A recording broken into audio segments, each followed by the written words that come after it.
The moment I stepped into my mother-in-law's dining room, I knew I was walking into a war zone. The polished silverware gleamed under the chandelier, the wine glasses sparkled, and the air smelled of truffle oil and roasted chicken. Everything about the room screamed wealth, status, and judgment. And there she was, my mother-in-law, seated at the head of the table, her perfectly coiffed hair and designer dress radiating authority. Her sharp eyes didn't even glance at me before she spoke, and the words cut through me like a knife. "You?" she said, the single word dripping with disdain. "What are you doing here?" The table fell silent. Even the servers seemed to hold their breath, sensing the tension. I smiled politely, trying to maintain composure. "Dinner, Mrs. Whitmore," I said, placing my hand lightly on the back of my chair. She scoffed, turning to my husband as if to say, "How did you let this happen?" "I can't believe you invited her," she whispered, loud enough for me to hear. "Trash. You really think she belongs at this table?" Every insult stung, every syllable etched itself into my memory. I had spent years blending into polite society, attending dinners like this, trying to earn respect. Tonight, I realized it had all been a lie. Her opinion of me, her judgment, was immovable. My husband's face flushed red. He looked embarrassed, uncomfortable, and ashamed. I wanted to say something, to defend myself, to throw back every word she had said, but I knew the damage had already been done. There was no winning in this moment. The dinner continued, though every bite of food felt like sand in my mouth. She made little comments about my dress, my manners, my job, all carefully crafted to make me feel small. "Do you really work?" she asked at one point, a smile that was anything but kind tugging at her lip. I forced a polite laugh. "Yes, of course. I manage my own interior design firm," I said. "It keeps me busy." She tilted her head, her eyes narrowing. "I didn't realize someone in your position could afford anything decent." The words sank like stones in my chest. My husband tried to intervene, but she ignored him entirely. I took a deep breath, telling myself to stay calm. I wouldn't cry. I wouldn't yell. I wouldn't let her win tonight. After dinner, she insisted on a tour of the new house I had just purchased with my husband. My heart sank. I didn't want her seeing the walls I had painstakingly decorated, the furniture I had carefully chosen, the home I had built with my own money. But my husband insisted. As she walked through the rooms, her eyes flicked over everything, noting every imperfection. Or at least, she thought they were imperfections. I followed silently, her sharp comments like a whip at every step. "This room is quaint," she said, her tone meaning insufficient. "Oh, the furniture is interesting," she added, her eyes lingering on the mid-century modern sofa I had invested months in sourcing. "And the floors. Do you really expect people to take this seriously?" she sneered. I bit my tongue, my palms sweating, my face flushed. I wanted to snap, to tell her everything she didn't know, to make her realize that the woman she mocked was the very person who had made this house possible. Finally, we reached the living room. She paused, as if to savor the moment, and then she said the words I will never forget. "You really are," she said, looking at me with pure, unadulterated contempt. For a moment I froze. The insult echoed in my ears, louder than any sound in the house. I wanted to shrink into the floor, vanish, disappear entirely. But instead, I smiled. I smiled because I knew something she didn't, something she would never expect. Because the house she was mocking, the house she believed was above my station, wasn't just mine. It was mine. Completely and utterly. Every brick, every beam, every wall, every inch of marble and hardwood, every fixture she had criticized, I owned it all. And I had paid for it myself, not with an inheritance, not with a handout, not with a loan co-signed by someone who thought I wasn't worthy. I had built my career, saved every penny, invested every opportunity, and turned my work into wealth. Every insult she hurled had been catalogued, every slight remembered, every comment noted. I wasn't just surviving in her world, I had quietly taken control of it. I looked at her, standing there in my living room, unaware of the power shift, and I felt a calm satisfaction. She had assumed superiority, but she had no idea who she was dealing with. I wanted to say it right then. "Actually, Mrs. Whitmore," I began, my voice steady, controlled, filled with quiet authority, but I stopped. Not yet. Patience was part of the plan. The perfect moment to reveal the truth would come later. Tonight, she had her victory. The insult, the mockery, the perceived superiority. But I didn't need her to respect me tonight. I only needed her to underestimate me, to dismiss me completely, because that underestimation was my greatest advantage. I excused myself, leaving her and my husband in the living room. My heart was racing, but my mind was calm. This house, this life, this success. It wasn't just about money. It was about power. It was about control. It was about proving that the woman who had called me trash would one day have no choice but to face the truth. And I promised myself that day was coming. The night my mother-in-law called me trash didn't break me. It fueled me. I left that house with a quiet fire burning inside, a fire I knew would grow year after year until it became impossible to ignore. I wasn't going to respond with shouting or drama. I was going to respond with result. The first step was my career. I had been running a modest interior design business, taking small clients, and decorating apartments for middle-class families. The work was steady, but I knew I was capable of so much more. That dinner had shown me the stakes.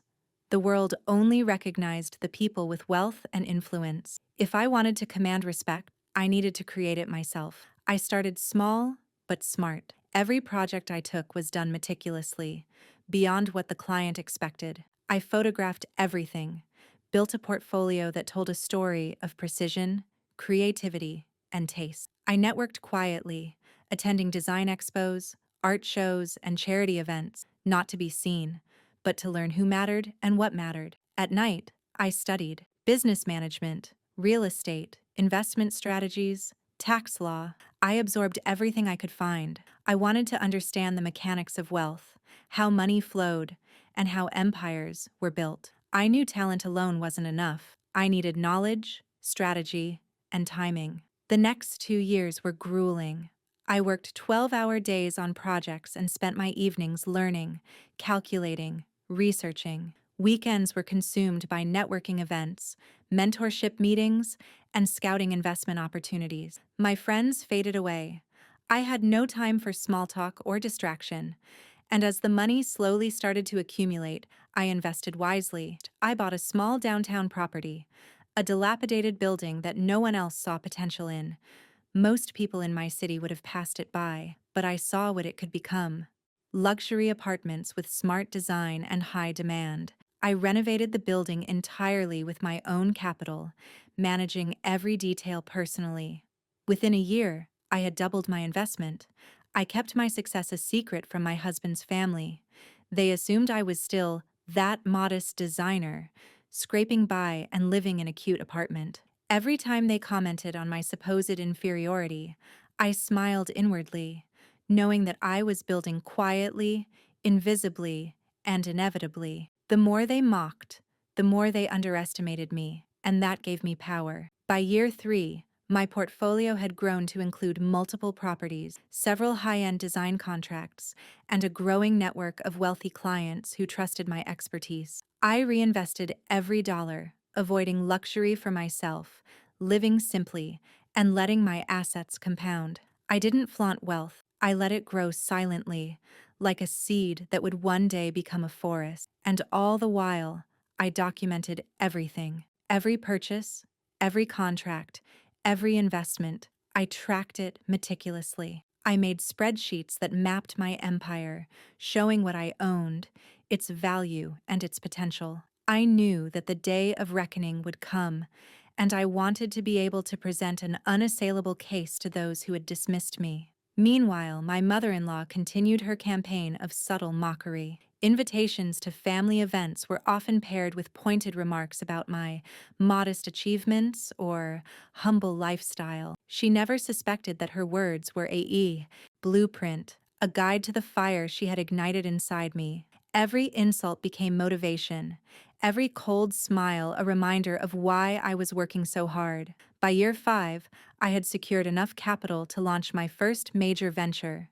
a boutique real estate development company. I called it Haven & Coers, a name symbolizing both elegance and security. The idea that I could create homes that were beautiful, functional, and exclusive. My first project was a mixed-use development in a prime neighborhood. I hired a team of experts, managed contracts personally, and made sure every detail reflected the quality and vision I had honed over years of design work. The launch was a success. Investors were impressed by my meticulous planning and insight, and buyers were drawn to the homes I had crafted with care. Within months, I had recouped my initial investment and was generating substantial profit. But I didn't stop there.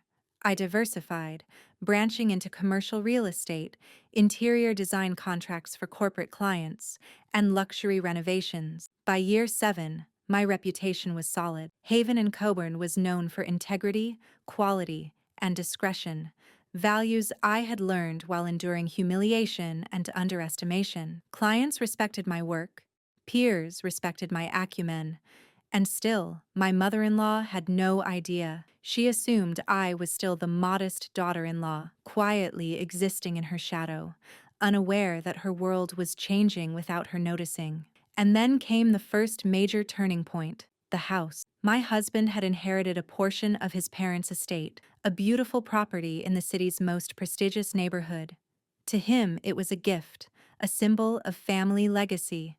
To me, it was an opportunity. I convinced him that we should refinance and invest in the property as part of our growing portfolio. It wasn't just a house, it was a statement. By leveraging our assets and my company's capital, we acquired the property entirely under my control. I spent the next 2 years renovating it, transforming it into a stunning blend of classic architecture and modern elegance. Every room reflected my vision and attention to detail. By the time I was finished, the house wasn't just luxurious, it was a testament to my journey, my skills, and my persistence. And all the while, my mother-in-law believed I had contributed nothing beyond what she thought was modest assistance from her son. Every dinner, every visit, every casual remark she made about trash or inadequacy only reinforced my resolve. I knew that one day she would stand in the room she had mocked and realize the truth, that I was the one who had built it, the one who owned it, and the one who had transformed it from a family asset into a crown jewel of my empire. I had learned an important lesson through these years. Patience is power. Quick revenge is fleeting. True impact comes from building,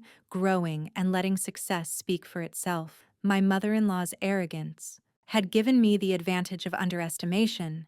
She had assumed I lacked skill, vision, and ambition. But those assumptions became my ladder, allowing me to climb to heights she couldn't even imagine. By year 10, Haven and Coviers had become a leading name in luxury real estate and design, with multiple properties, high-profile clients, and an impeccable reputation. My husband and I were financially secure beyond our wildest dreams, yet we lived modestly, keeping our personal triumphs private. The empire was mine quietly, but unmistakably, and as I looked at my mother-in-law in passing, still presuming she had superiority over me, I smiled. The day of revelation was approaching. The day when she would finally understand that the person she had called trash was, in fact, the one holding the keys, literally and figuratively, to her world. Because some lessons are best delivered in silence until the perfect moment. The years of quiet work, patience, and calculated growth had finally set the stage. I was no longer the girl my mother-in-law had mocked, a girl she deemed trash at a family dinner. I was a woman in control, a successful entrepreneur, a savvy investor, and the owner of the very house she had assumed was untouchable. And now, it was time for her to learn the truth. It started subtly. I didn't announce my triumph outright. I began by subtly asserting authority over small decisions regarding the house: upgrades, renovations, security enhancements. Each time, she assumed my husband had approved, or that it was part of some shared plan. The truth was, everything I did had been meticulously orchestrated through my company, Haven and Copus, which now managed all property operations. Every contract, every vendor, every invoice passed through me, under my ownership and control. The first real sign that the tide had begun to turn came at a family brunch. My mother-in-law, as usual, was criticizing the layout of the garden. "These flowers are pedestrian," she sneered, waving her hand over the carefully manicured beds. "Honestly, you could do better." I smiled. Funny, I just reviewed the landscaping contract. I made a few adjustments to bring it up to standard. I thought you'd appreciate it. Her hand froze mid-gesture. Her eyes narrowed. I don't understand, she stammered. You did what? I let the moment linger, letting her confusion grow. I managed the project personally. Everything was approved under the company I established to handle the house renovations. Her jaw dropped, and for the first time in a decade, she had nothing cutting to say. She opened her mouth, closed it, and opened it again. There were no words left in her arsenal. The girl she had called trash at dinner was now running operations she hadn't even imagined. It wasn't just the small victories that thrilled me, it was the anticipation of the final moment, the moment when she would realize the full scope of my control. That moment would be a lesson in patience, timing, and inevitability. I began scheduling more strategic interactions. Invitations to the house became opportunities to demonstrate authority. Vendors, contractors, and staff, all of whom had long ago learned to follow my instructions without question, were now visible to her. Each time she entered a room, she was greeted with efficiency and respect, everything flowing as if it were my command center. The first hint of fear appeared subtly. She started questioning my husband in whispers. "Are you sure she's allowed to do this?" she asked one evening. I thought the house was under our control." My husband shrugged, pretending ignorance. "I don't know what you mean, Mom." Her face paled, and I knew the panic had begun. She was slowly realizing that the assumptions she had held for years, assumptions that allowed her to look down on me, were now entirely reversed. But I didn't rush her. I wanted her to feel the weight of uncertainty, to recognize that the balance of power had shifted without her even noticing. That feeling, the unease of losing control, was more satisfying than any confrontation. Then came the day of the dinner, the night I had been planning for months. My husband and I hosted an intimate family gathering. I sent an official invitation, carefully worded to all relatives, but with one critical detail left unstated. I would be the one overseeing everything. My mother-in-law arrived early, as she always did, her expression a mix of suspicion and superiority. She immediately began issuing critiques about the decor, the food, and even the seating arrangements. But each suggestion, each criticism, was subtly met with an action that reminded her, without words, who was in control. The caterer took orders only from me. The table arrangements were finalized by me. The lighting, music, and temperature, everything was under my direction. I could see the disbelief growing in her eyes. Every time she attempted to assert authority, the staff politely reminded her that Ms. Carter had made the decision. Finally, after dessert was served, I decided it was time. I stood at the head of the table, my posture calm, collected, and commanding. The room quieted, and all eyes turned toward me. "Thank you all for coming tonight," I began, my voice steady and clear. "I want to share something important." Her eyes flicked toward me, a mixture of irritation and curiosity. "And what would that be?" she asked, trying to maintain her composure. I smiled faintly. I thought it was time to clarify a few misconceptions. I let the words hang, savoring the anticipation. "You see, this house, the property you've assumed was under your control, has been under my ownership for the past 2 years. Every renovation, every improvement, every decision has been mine." The room went silent. I could see the shock on her face before she even fully processed my words. She looked at my husband, who sat silently, and then back at me, realization dawning too late. She whispered, barely audible. I said, "I own this house, and, in addition to the property, Haven & Co.'s, the company managing all operations, reports directly to me. Every contract, every service provider, every staff member answers to me." Her hands trembled slightly. Her mouth opened and closed, searching for words. I don't understand." "You will," I said calmly. "You see, for years you've underestimated me. You've mocked me, criticized me, and treated me as if I were beneath you. And while you were focused on appearances, I built substance. I built wealth, knowledge, and control. And now," I paused, letting the weight of the statement sink in, "I am in charge here." Tears welled in her eyes, not of joy, but of shame, fear, and disbelief. She finally understood that the person she had scorned was now the very reason she was allowed to live comfortably under this roof. I didn't shout. I didn't gloat. I let the silence speak for itself. The power of the moment was in its quiet inevitability. She had thought she could humiliate me with words. Instead, she was left powerless, exposed, and completely dependent on the person she had dismissed. The final blow came when I addressed the staff. "From now on, we will operate under a new standard," I said. "Respect and professionalism are non-negotiable. Everyone here will be treated with dignity, and no one, regardless of their social standing, will be mocked or belittled, and that includes family members." My mother-in-law sat frozen, the realization complete. She had assumed she was untouchable, but the truth was undeniable. I had transformed humiliation into triumph, mockery into mastery, and judgment into justice. By the end of the evening, she was reduced to apologizing, stammering her way through pleas for forgiveness. I nodded politely, letting her understand that reconciliation was possible, but on my terms. The girl she had called trash was no longer a victim. She was the authority, the owner, the person who held the keys to both property and power. And as she looked at me, finally understanding the full scope of her underestimation, I felt a quiet satisfaction. Revenge, I realized, wasn't about cruelty. It was about patience, precision, and timing. It was about building something so undeniable that the people who had doubted you had no choice but to acknowledge your success. For years, she had called me trash at a dinner table.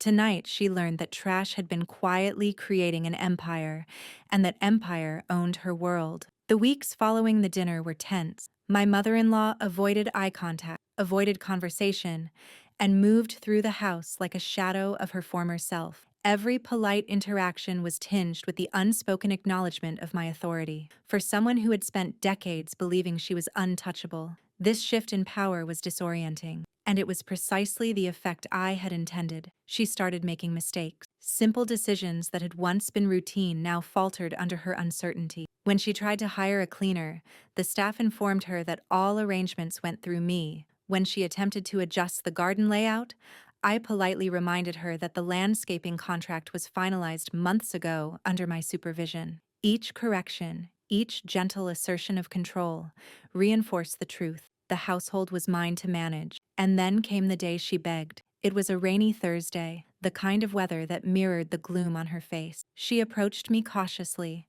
hands trembling slightly, her usual sharp tongue reduced to hesitant whispers. I think we need to talk," she began, glancing around to make sure no one else was present. I looked up from my work, calm and composed. "Of course," I said. "What's on your mind?" Her voice wavered. I realize now that I've underestimated you. I didn't understand everything.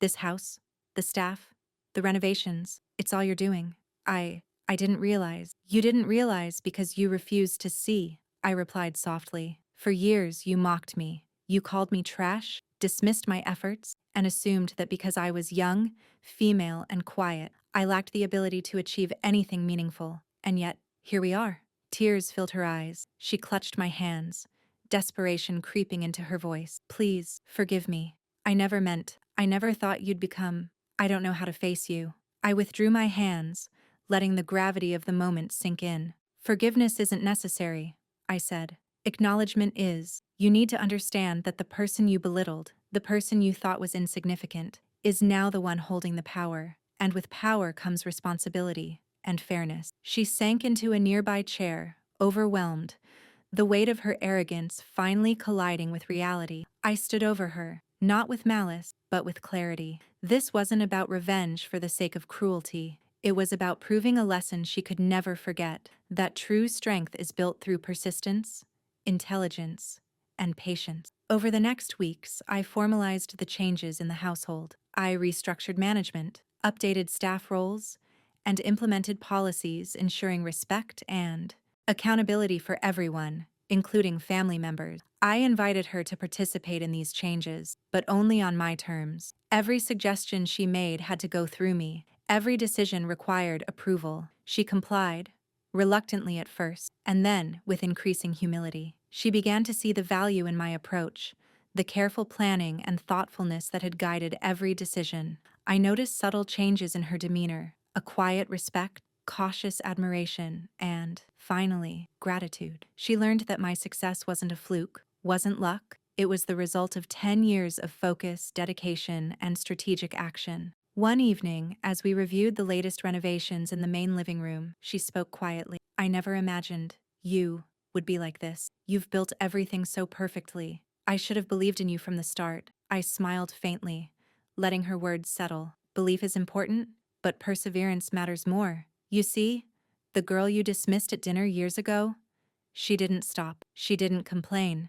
She didn't beg. She learned, she worked, and she built. The room fell silent, but it wasn't uncomfortable silence. It was the kind of silence that comes from recognition, understanding, and respect earned. My mother-in-law finally realized that I hadn't simply matched her expectations. I had exceeded them, obliterated them, and done so with quiet, unwavering determination. The final act came 1 year later. I hosted a formal family gathering, this time under the banner of celebration rather than confrontation.